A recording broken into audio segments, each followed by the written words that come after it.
Voice of college football at halftime.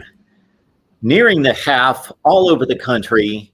1 minute left. Call it 53 seconds in Champaign. Illinois will have to punt after putting together its best drive of the first half to stay within striking distance. Illini went 8 plays, 68 yards to get on the scoreboard, stopped Penn State on a 3-and-out. So Illinois hanging in there, and their offense has given Penn State opportunities to blow this game wide open. Illinois had 3 consecutive possessions, interception, fumble, but Penn State couldn't cash in. This Illinois defense has stepped up after giving up 500-plus yards, 523 against Kansas last week. Illinois is punting inside a minute, so we'll see what Penn State's approach is, whether they just pack it up and head to the halftime at 13-7, or if they try to get some points here. They've got a decent punt return on, so they're close to midfield. So you would guess with 42 seconds left in the first half that Penn State would give it a shot to get points on the board. They've got a good field goal kicker. He's already hit, Felkins has, from 47 yards. Welcome to the Voice of College Football. Appreciate everybody jumping on here for a quick halftime report because we've got some interesting developments. I've kept my eye on Florida State, Boston College. My 2 primary games have been Penn State, Illinois, and LSU, Mississippi State. Boom. So I can only really watch 2 games at the same time, although we've got Kansas State and Mizzou over here. That's been an interesting back and forth with Kansas State going on top early with a quick touchdown on the opening drive, 7-0, but Mizzou has come back. I will share some of my first half notes. Leave your comments and questions there. Leave your comments and questions there in the chat, and we will get to those. And I will have instant analysis after the game on Illinois, Penn State, and also LSU, Mississippi State. I targeted those as the 2 best games of the noon Eastern time window. However, we've had developments elsewhere as Penn State sets up on a 2nd and 10 after they missed the first throw. Drew Aller's been up and down in this game. He looked really sharp early. He's had his struggles since then, and the Illinois pass rush has had a lot to do with that. Jerzon, Johnny Newton, one of the best players in college football. Get to know him. You should have known him going into the season. All-American, great player. And so he has really dominated this game. He's got a blocked field goal. He has pressured Drew Aller. He has stuffed the run. The Illinois ground defense, the rush defense, has been excellent in this game for the most part. And again, Illinois should have caved in a long time ago. And if they could stop mishandling the football and Luke Altmaier could read the defense better, then they've got a shot to pull off an upset. They're only down 6 right now. We'll see if they can hold on a 3rd and 2. The big development, or most surprising in the first half of these noon Eastern time window games, would be Florida State going down to Boston College 7-0, 10-3. Now they've taken the lead at 17-10 right before half. BC did hold right at the outset on the last drive where Florida State had a chance to score, move the ball. BC held, and so it's 17-10 going to the locker room at Chestnut Hill. Drew Aller just was able to scramble for a first down. So that's going to keep the Penn State drive alive inside 20 seconds. So he picks up the first down. Penn State at the Illinois 45 now. And so if they get one decent completion here, although he's going for the big completion downfield, and Aller just threw a beautiful ball inside the 10-yard line. So Penn State's going to be able to take one shot at the end zone with 10 seconds left to play. And Penn State's going to be able to take this one shot, and then they can kick the field goal with a reliable kicker, Felkins, really good kicker. And they're looking at a 28-yard field goal at this point. Aller's back in the pocket, but there's a flag down, or there might have been a timeout called possibly by the defense. So Brett Bielema and company calling the defensive timeout. New defensive coordinator there at Illinois, Aaron Henry. Tough act to follow with Ryan Walters coordinating defense in college football statistically. Not the best defense in college football, but the number one statistical defense last year at Illinois. But they lost 3 NFL draft selections in the first 3 rounds, and they lost their coordinator, Ryan Walters. So Illinois gets the timeout, and Penn State's got the one shot here at the end zone, and they can kick the field goal to extend the lead. Back to Florida State Boston College. I've not seen a ton on this, but as it lingered through the first half and continued to be close, I got interested, got that one on my phone, and BC hanging in there. Their starting quarterback, Castellanos, who was not the original starting quarterback, Emmett Moorhead, of course, was that guy coming out of August camp and started week 1. But after they lost to Northern Illinois, Castellanos has started for BC the last 2 weeks against Holy Cross, and now a slightly more difficult opponent in Florida State. And Castellanos had almost 100 yards rushing in the first half. Penn State looks to take a shot at the end zone. Let's see what happens. They're at the 11, and Aller throws it away with 5 seconds left in the first half, and you would think that they're going to kick the field goal. Yes, Aller is coming off the field, and they will kick it to most likely go to 16-7, as Falcons is already 2 for 2. So the Illinois defense doing just an amazing job in this game. They have held Katron Allen and Nick Singleton down to, I'm guessing, 25 yards rushing. I've not looked at the stats recently. So this has been all passing game from Penn State, and it's been short fields from Illinois throwing interceptions and fumbling. The kick is up and good for Penn State, and we go to the break at 16-7 Nittany Lions. Speaking of big numbers in the first half,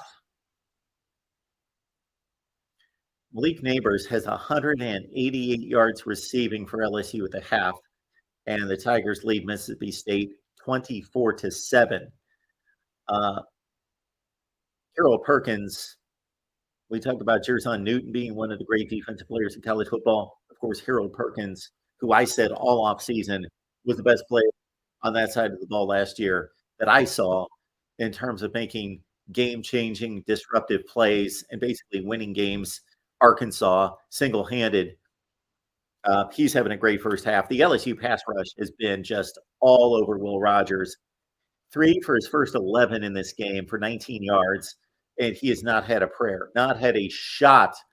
Every time I look at this game, and I've been watching, again, Penn State, Illinois, LSU, Mississippi State. Every time I look at LSU, Mississippi State, LSU is throwing Will Rogers around, and it's 4th and 15. They've just dominated this game. Mississippi State's first 16 plays netted 7 yards. Will Rogers 3 for 11. But MSU finally got a play to break, a running play to break, last drive of the first half. And Will Rogers made a game-saving play at this point. At least keeps Mississippi State alive. They were inside the 10, down 24-0, 4th and 4, and Will Rogers had pass rushers hanging on him in his face. I don't know how he delivered the ball, but he did to the tight end for the first down. So Mississippi State scored a touchdown with their guy, Lydrick Griffin. Lydrick Griffin with the touchdown from Mississippi State. They're down 24-7 at half. Let's see what you guys have. John Teal, thank you so much for the Super Chat contribution. We appreciate that so much. Yes, Jay Norvell runs his mouth. I hope Dion brings the Buffaloes out blasting something cool. Jay Mama said, knock you out. Okay, nice.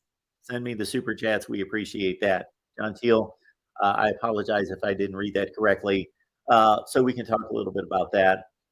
So my first question about the Jay Norvell comment would be, was he asked something that led to the comment?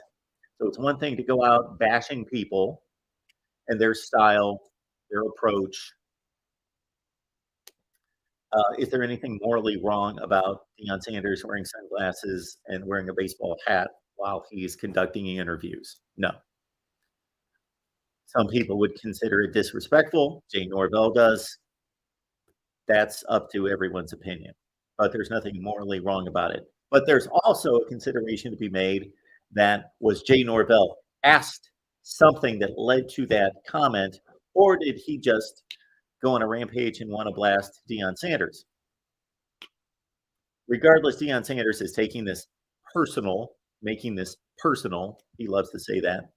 And that's fine. If you have to do that to motivate your team and motivate yourself to excellence, I would think that maybe people that have accomplished as much as Deion Sanders wouldn't have to make things personal to get his team to be motivated. But I understand coaches use those kind of tactics to motivate 18 and 19-year-olds because that's sometimes what's needed. But to be personally motivated, I wouldn't think that that would be the motivation. I don't need people on here calling me names and putting me down to be motivated to churn out a quality college football product. So, but John Teal, we appreciate that. Thank you so much for the contribution. Yes, Jay Norvell has run off his mouth, and now he is taking an inferior football team to Colorado against that atmosphere. And I don't know if they're playing that game at Colorado in Boulder on campus at Folsom Field, or whether they're playing that game, at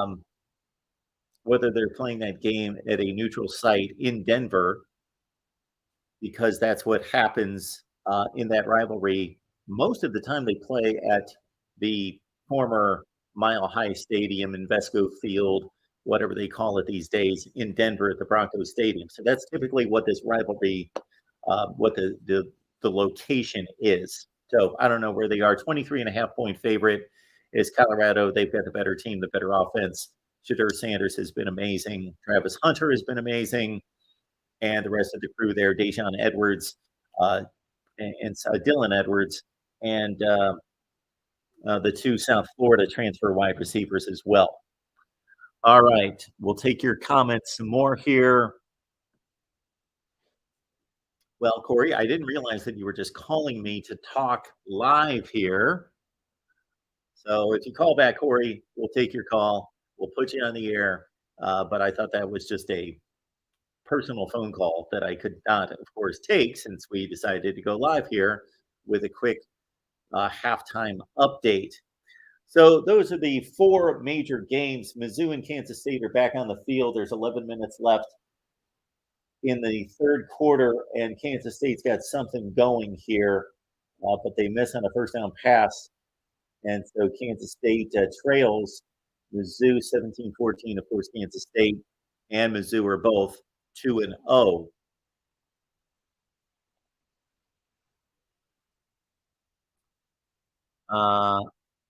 Why is the Colorado game at 10 p.m. Eastern time? Because that's when ESPN dictated the game to be played. So if they want to be on ESPN, they're going to be on at 10 o'clock Eastern time. So that's 8 o'clock Mountain time. So that's not a late game locally. 10 o'clock Eastern time. Yes. So I don't know what your sleep schedule is, but on a college football Saturday, there are games played at 10, 10:30. Shoot, some of those Hawaii games are played at 11, 11:30 Eastern time at night. So the short answer is that the TV schedule dictates it. And ESPN's looking for a strong, they typically have a Pac-12 game that's a go-to game late at night, 10, 10:30 at night Eastern time. And so they've got Deion and the Buffs. It's not forecasted to be a very good game. I don't think it's going to be a very good game. I'm looking at Colorado winning this game somewhere in the neighborhood of 52-24, something in that range. Just throw out a score.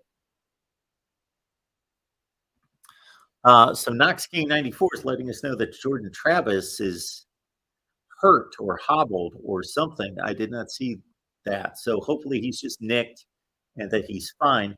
Luke Altmaier, also near the end of the first half on the final drive for Illinois, got hit late. It could have been called. It was not called, but he still continued. He threw the ball better after he got hit and was hobbling, and it looked bad. It didn't look good for Luke Altmaier, but hopefully he can shake it off because, man, he was hobbling significantly and then delivering his best throws of the day after that. Good to see Michael here, Jason O. Good to see all of you.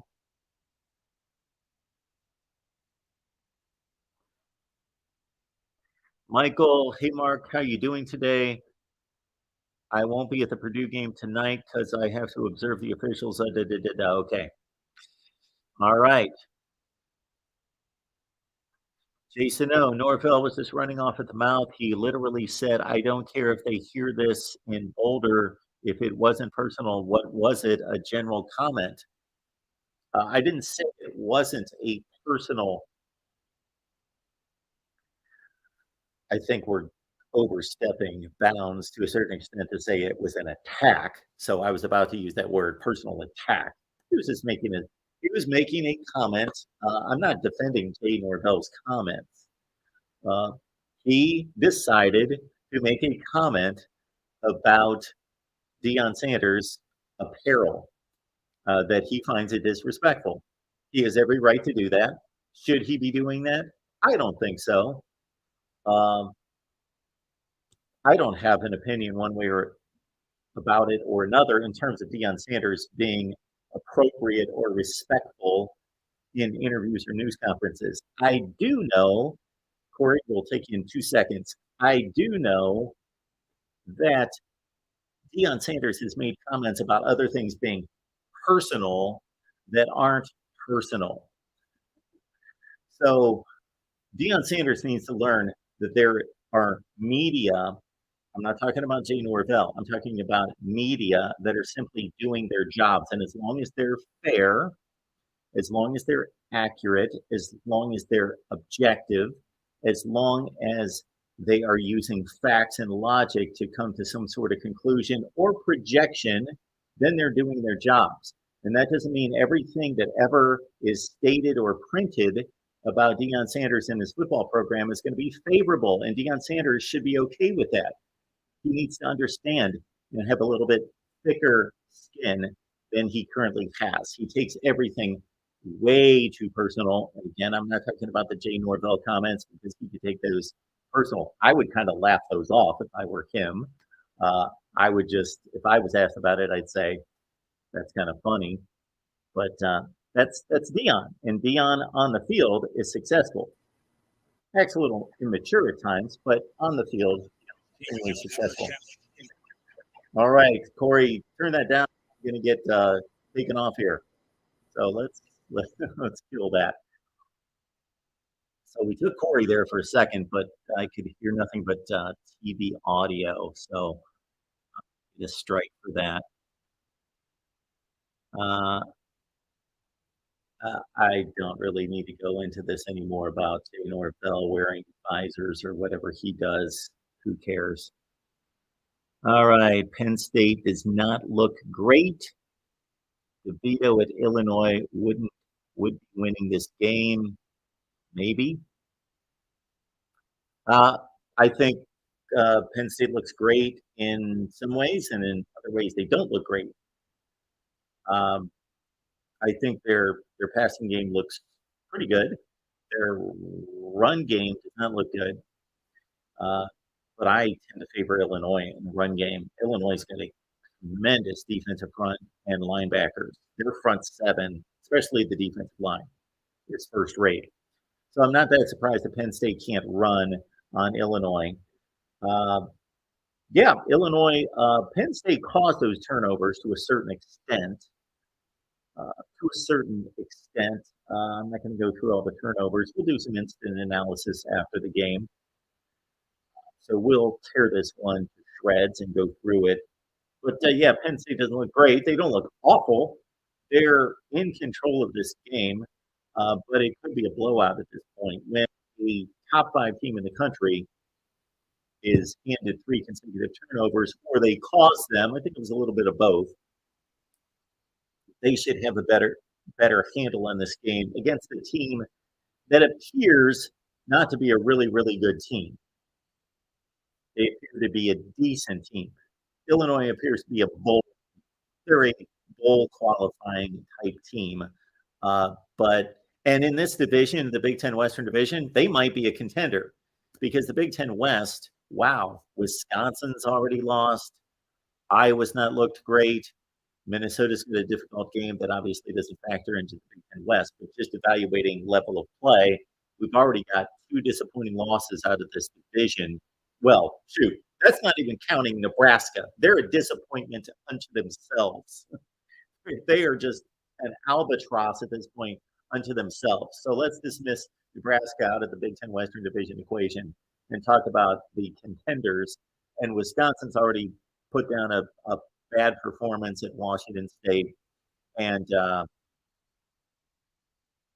Illinois went on the road and they just looked awful, just awful last Friday night against Kansas. They were completely outclassed in that game. They were down 34-7 at one point.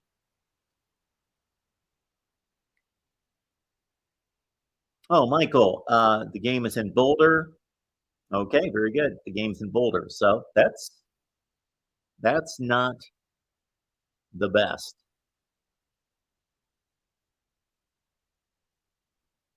Yes, not use Dexter. You've talked a little trash. Yes, maybe just trash talk and throw it out there and then see how I respond. Maybe I'll be unpredictable because sometimes it'll poke me a little bit. Other times I'll just laugh it off. And game tickets, ticketsmarter.com. That's the place to be. You get $10 off your tickets, at least $10 when you use the promo code BIG BIG, or $20 off a purchase of at least $300 using the promo code BIG20. So please do that. Order, yes, LSU is impressive. Mississippi State got an important score to at least keep breathing at the end of the first half, and I thought that might not happen. As I mentioned, Rogers made an incredible play on 4th and 4. And I'm going to break down LSU and Mississippi State because I'm watching that game, and I'm going to break down Penn State and Illinois after the game. So I've got tons of notes, lots of notes, lots of notes, lots of notes, lots of notes. And Kansas State scored to make it 17 all on Mizzou. We all thought, I believe, that this would be a really good game in Columbia.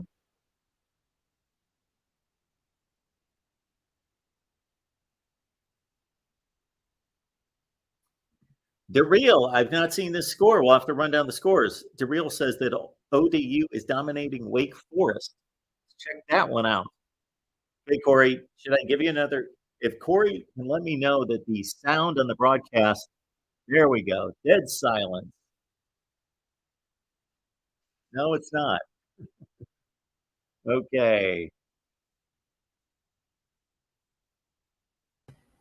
I'm literally muted, Mark. I'm muted, and you're saying it's not dead Old silent. Dominion 17-0. Okay. Chalk one up for the ACC. Florida State just scored to make it 24-10. Let's run through the scores real quick. I want to see where we stand. Let me refresh the page so we know these are updated scores. Here we go. All the scores in the country right now as we speak. Florida State 17, Boston College 10, 13 minutes left in the third. Penn State, of course, on top of Illinois 16-7 at the half. LSU, Mississippi State have gone to the third quarter. LSU's got the ball. They're up 24-7. Kansas State, Mizzou 17 all, 10 minutes left in the third. Liberty 27-14 on Buffalo, 12 minutes left in the third. Louisville on top of Indiana. The Hoosiers finally on the scoreboard, 21-7, 4 minutes left in the third. Georgia Southern leads Wisconsin 14-7 in the third. I was unaware of that game. I was going to put that game on one of my apps here somewhere, and I thought, shoot, Wisconsin's going to blow them out. I took Wisconsin to cover the 20. Badgers down 14-7 in the third. Okay. Old Dominion up on Wake 17-0 in the third. They just started the third quarter. Baylor on top leads Long Island University 16-7. That game is delayed right now at the half. Ohio on top of Iowa State. The Cyclones are only a 2 or 3 point favorite in that game in Athens, Ohio. The more famous of the Athens, not Greece, not Georgia, Athens, Ohio, folks. Bobcats lead 7-0. 10-28, Central Connecticut, nothing. Boise State leads North Dakota 28-0 in the third. Utah and Weber State just started. NC State and VMI just started. Eastern Michigan, UMass just started. Temple, Norfolk just started. Indiana State, Ball State, and that's all the action up to date. All right, one more look at the chat. And basically at this point, our situation is that the big storylines right now would be Illinois 16, Penn State 16-7 on Illinois. And again, Florida State with only a touchdown lead. Now 2 touchdown leads, so Florida State opening it up. Now, so I was rooting for the upset with Boston College. I got nothing against Florida State. All my FSU fans here, nothing against Florida State. I just love upsets. They're fun. So I would be rooting for everybody that's an underdog today, basically. But then once Florida State's going to win this game, cover. Now just go ahead and cover the 25, FSU. You're not going to lose. Tons of notes here. We'll have instant analysis as soon as these noon games are over. We'll get you into the 3:30 window. And shoot, maybe we'll come back for another halftime at 3:30. But let's enjoy Missouri, Kansas State, Penn State, Illinois back on the field, and LSU, Mississippi State. And look out for some upsets, possibly with Wake going down and Wisconsin going down right now. And we will see you in a couple hours.